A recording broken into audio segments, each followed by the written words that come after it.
is the third part of my data hiding lesson, and it is intended for the course CGS 5131 at the University of Central Florida.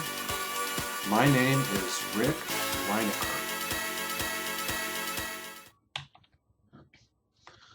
We're going to start off by talking about steganography, and that's actually the majority of what we're going to be talking about in this section. Steganography is the art and science of writing hidden messages in such a way that no one apart from the intended recipient knows of the existence of the message. This is in contrast to cryptography, where the existence of the message itself is not disguised, but the content is obscured. So this is different than encryption. This is people don't even know it's there. And in a way, that's what we've been talking about a lot in this section, is that we're able to hide data, and as long as nobody really knows it's there, it's actually a lot safer than if it's encrypted in plain sight. There are some legitimate uses for steganography. The first I can think of is watermarking intellectual property, and that's actually different than the watermarks you see on like videos. You can actually watermark stuff so that people can't even see it. You can protect confidential information with steganography, and you can protect private communications with steganography. But there are some illegitimate uses for steganography, such as theft of data. For instance, you might work for a company and they have some intellectual property, and you could actually use steganography to hide it, say in another document, and then send that other document, and nobody would be the wiser for you sending that out. Hiding of contraband, that's a pretty widely known use of steganography. And terroristic communications, such as hiding a message in an image, posting it on a website so the whole world can see it, but only the intended recipient knows to look for it. So early steganography. Examples of this are in ancient Rome and Greece. Text was traditionally written on wax that was poured on top of stone tablets. If the sender of the information wanted to obscure the message for purposes of military intelligence, for instance, they would use steganography. The wax would be scraped off and the message would be inscribed or written directly on the tablet. Wax would then be poured on top of the message, thereby obscuring not just the meaning, but its very existence.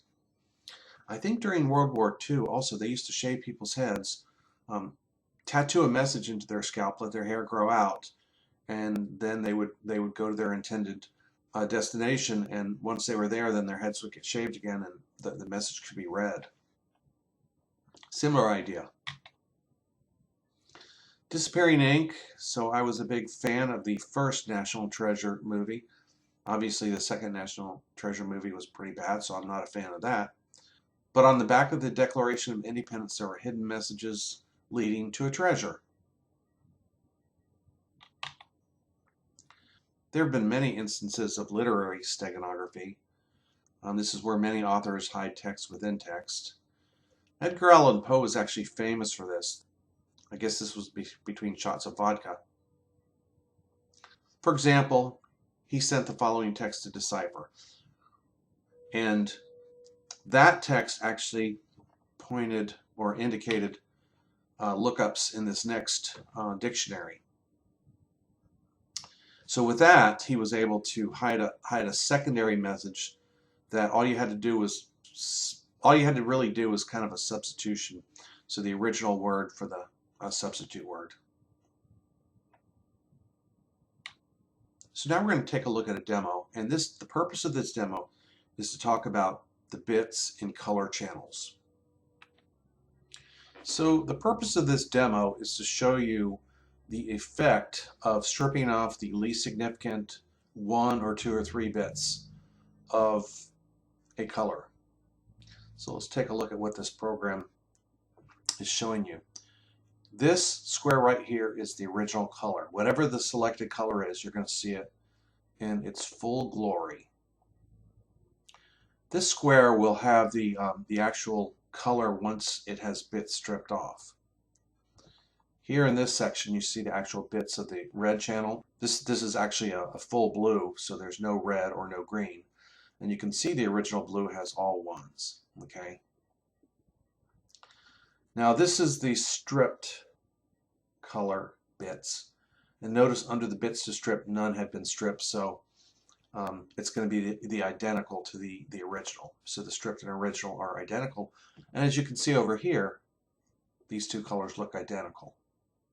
But now what we're going to do is we're going to strip off a single bit, and a single bit is going to be the least significant bit. Bear in mind that color channels each have a value from 0 to 255. So let's say you had the value 255. Once you stripped off the bottom one, you have 254. And 254 is almost the same as 255. So you're really going to have a hard time seeing the difference. But let's strip off one bit here. Okay, so I strip off one bit. I really can't tell the difference between the original here and the stripped color. You can, however, see here under the stripped blue, it's missing that bottom bit, the least significant bit. Okay, so let's go ahead and strip off 2 bits. So I still am having trouble seeing a difference. 3 bits. Okay, so 4 bits. Now all of a sudden it's starting to look a little darker. And over here you definitely have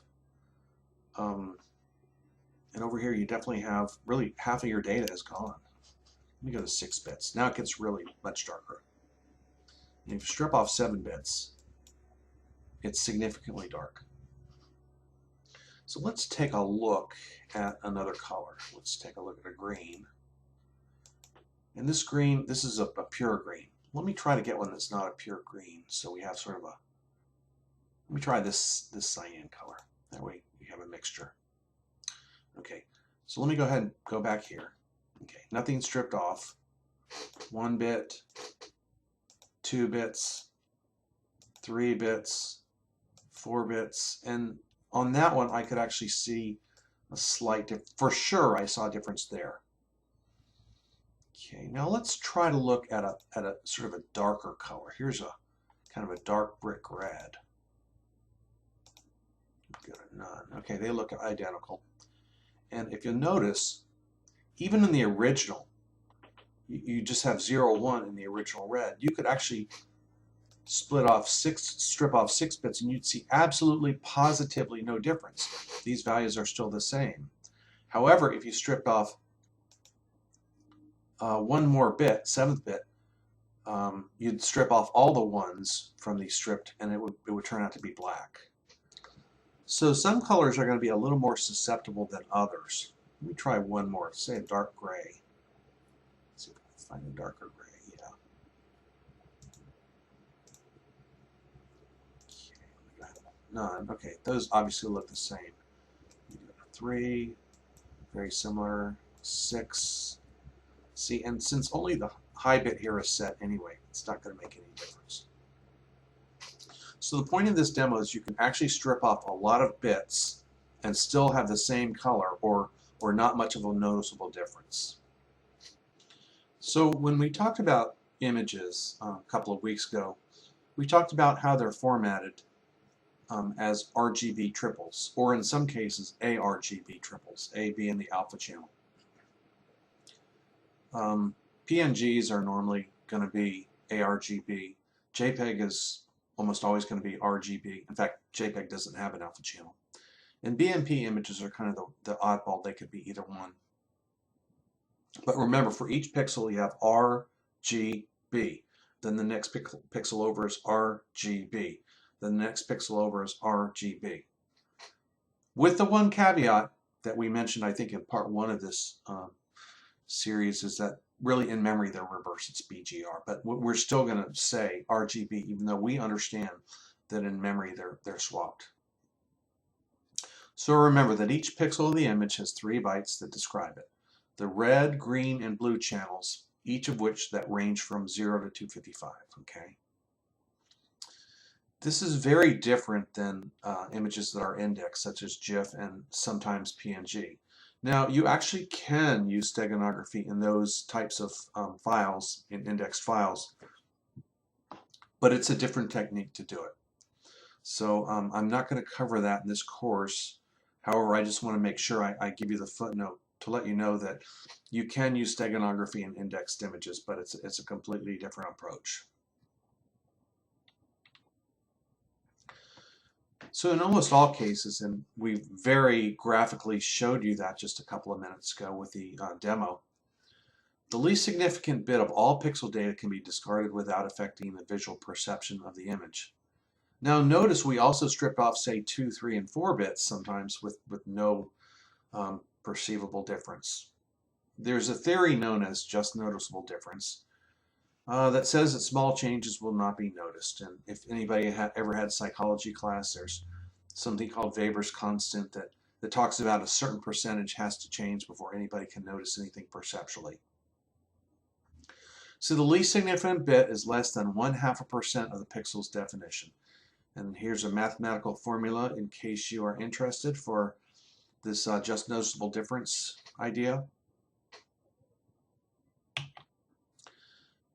And as we saw, for many images, you can discard more than 1 bit. And you can do this probably most of the time without a noticeable difference. When it would be not noticed is when the image is fairly bright and busy. When it would be noticed is when the image is fairly dull, fairly dim, and the image is not busy. So that leads us to a conclusion that images that lend themselves to the loss of more than 1 bit of data tend to have either busy pixels that are a mid-level, busy pixels that are at least a mid-level brightness, or solid shapes that are at least a mid-level brightness. Now, once you've stripped off the bits, here's the point of where we're headed. With 1 or more bits discarded, there's room for hidden data. So if I strip off the least significant bit, now all of those least significant bits are zeros, so I can actually encode bit, bit, bit, bit, bit for each byte of data. Since the least most significant bit doesn't perceptually alter the image, the bit can be set or not set without notice, depending on the incoming data. The least significant bits can be used to store the hidden message. The image into which the message is hidden is known as the carrier.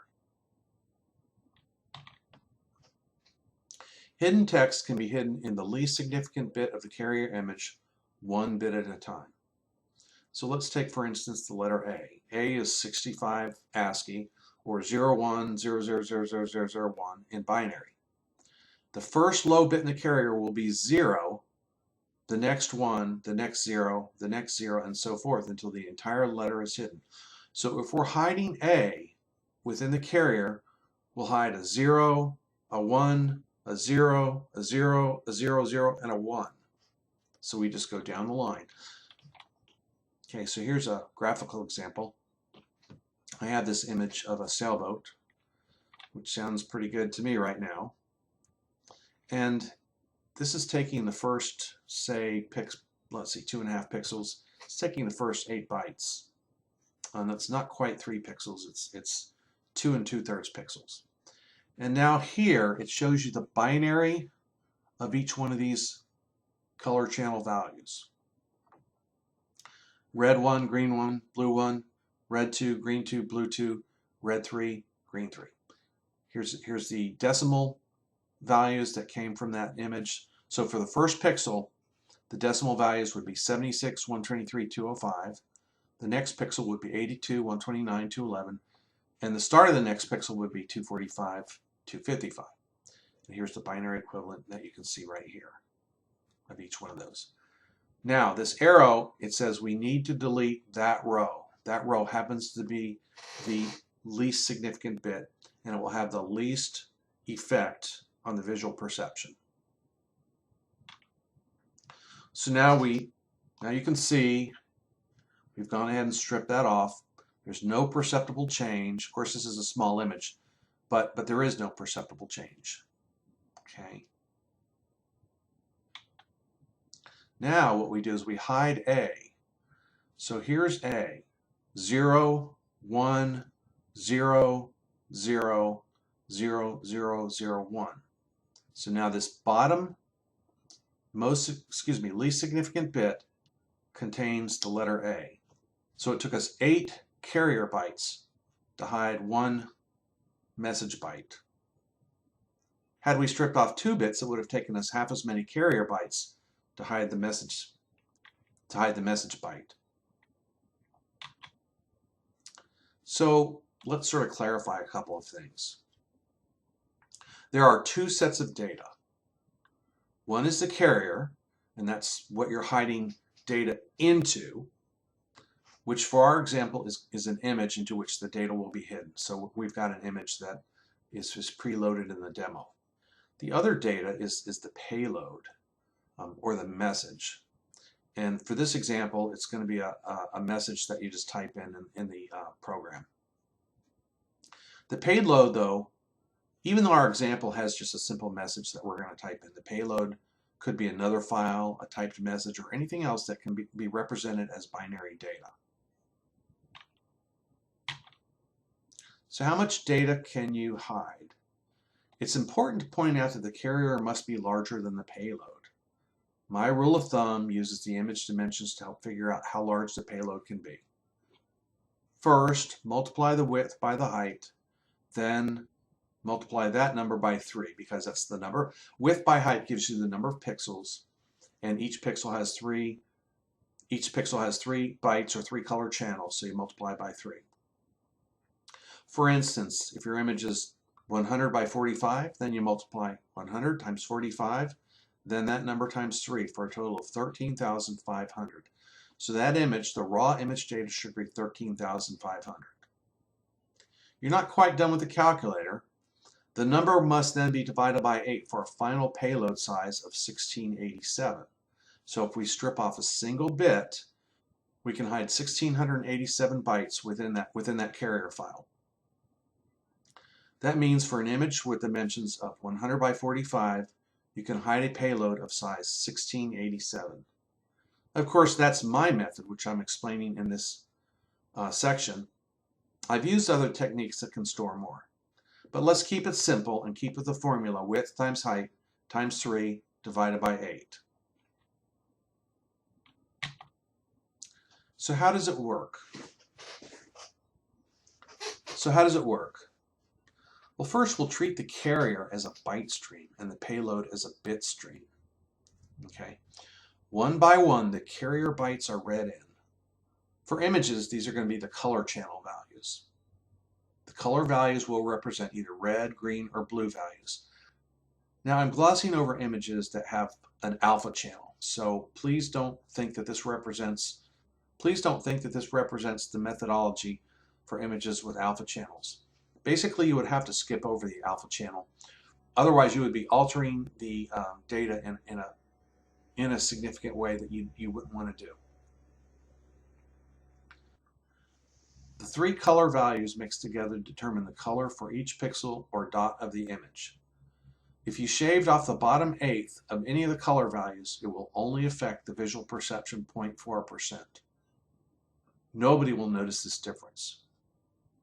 In fact, we've already talked about the psychological principle known as just noticeable difference. This says that a color change of 0.4% is imperceptible. Now we know that we can shave off the bottom of the color values and the viewer will never know the difference. Now we can illustrate the beauty of this method. For each incoming carrier byte, we start off by shaving off the insignificant bottom that we talked about. Once again, we do this without any danger of being noticed. The next thing we do is read in a bit from the payload stream. We then replace the bottom bit in the carrier with a payload bit. If the payload bit is 1, then we set the insignificant bottom of the color value to 1. Otherwise, it is 0. We continue this process until the entire payload stream is embedded into the carrier data. Now the entire payload has been embedded into the carrier 1 bit at a time. To extract the data, the process is simply reversed. So here you can see a visual representation of this. So we have the carrier byte stream. Notice that each piece of data is a byte.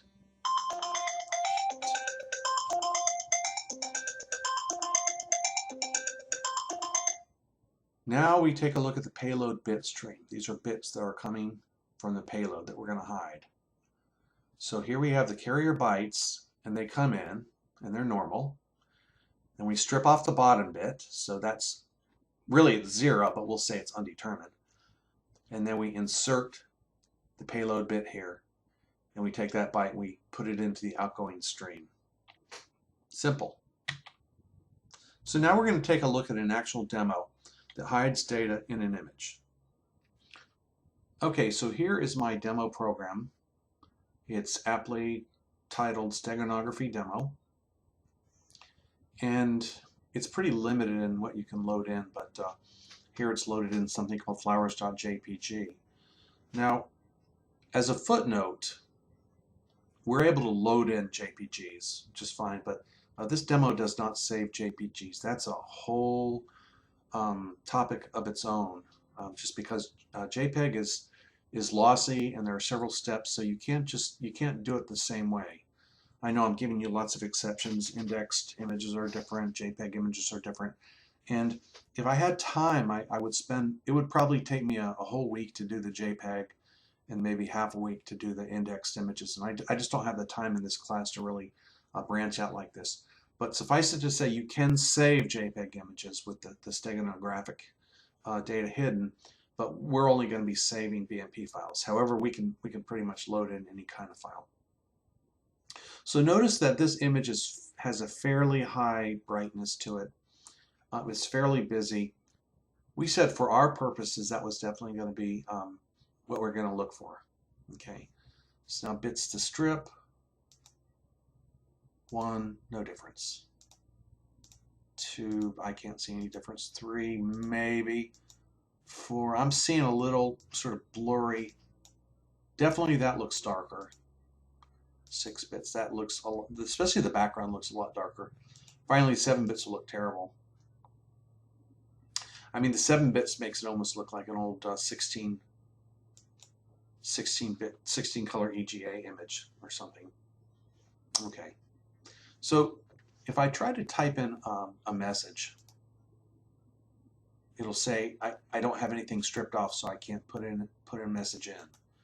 So what I need to do is make sure I strip off at least 1 bit and add a message, and I'll say my name is Rick. That's my famous message that I've been using. And let's go ahead and save it. This will save as a BMP file. So let's say CGS 5131 test. So that's what we'll save it as. Okay. So now let's hit the save button, and it's done. And if we go out here and we look at that folder, here it is. If I double click it, it should open up in just Viewer. And you really can't tell any difference. Let me go ahead and open up the JPEG. Okay, you can't tell any difference.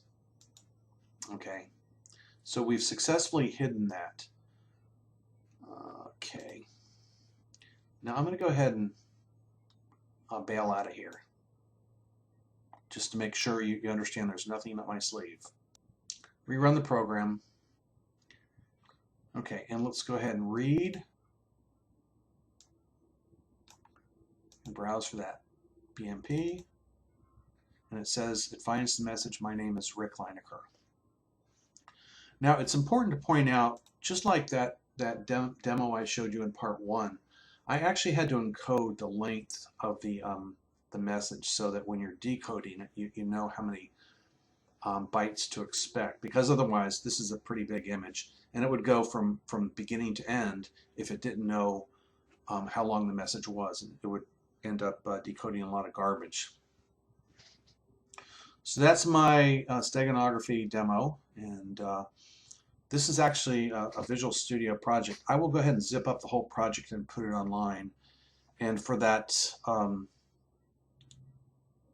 for the color stripping demo, that's a C# program, and I'll zip that up and put it online too.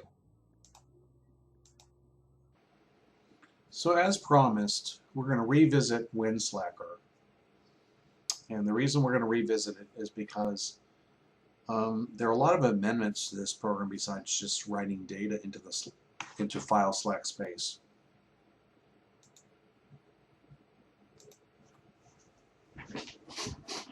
So we're going to run it.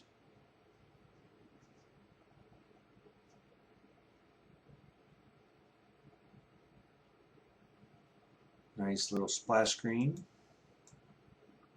Okay, so what I want to do here is show you one of the first really conveniences of this, and that would be create a carrier file. And the thing about this carrier file is it creates a carrier file which allows a lot of slack space.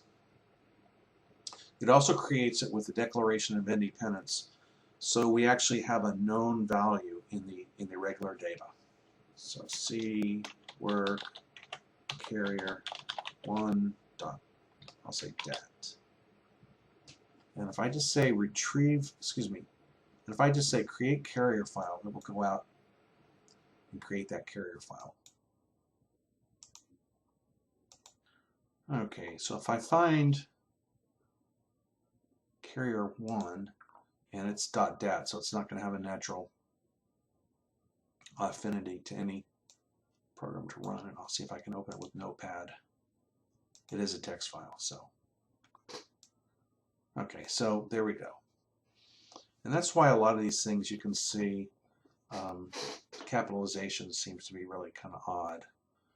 And I did that for purposes of other things we're going to be doing. Since this is a carrier file, we don't really care necessarily what it looks like. So what I did was I rearranged, so what I did was I arbitrarily set and unset the bit that determines whether or not this is capital letters or not. It still reads when in the course of human events, etc. But the letters are either capitalized or not capitalized. Now, for my system of steganography, what I'm going to do is if it's capitalized, it's a 1. If it's not capitalized, it's a 0. This is going to be a little bit different than the least significant bit of the imaging. But I'll explain why I made that decision in just a few minutes. So the point I'm trying to make here is that we have the ability to create carrier files. And the reason that's important is because you want to create carrier files that have lots of room to hide data in.